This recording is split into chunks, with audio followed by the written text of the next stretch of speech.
د الله تعالی رسول فرمایي تاسې څلور اعمال په دې روژه مبارکه کې ډیر کوئ. 2 اعمال د خپلو ځانو لپاره کوئ او 2 اعمال د الله تعالی جل جلاله لپاره کوئ. اول د لا اله الا الله ذکر ډیر کول. 2یم عمل استغفار دی، استغفر الله. 3یم د جنت غوښتنه او 4م د جهنم څخه پناه غوښتل دي. او دا هغه میاشت ده چې په دې میاشت کې انسان ته د جهنم څخه نجات ورکول کیږي. نو تاسې غوښتنه د جنت ډیر کوئ او پناه د جهنم څخه غواړئ.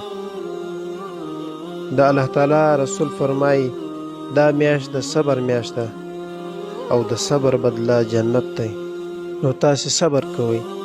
که څوک تاسو ته ښکنځل وکړي، بد او رد درته ووایي، نو ته صبر وکړه او هغه ته ووایه چې انی صائم. بس همدا ورته وایه او صبر کوه. او د نورو هغه منکراتو څخه چې الله تعالی منع کړی یې هغه مه کوه.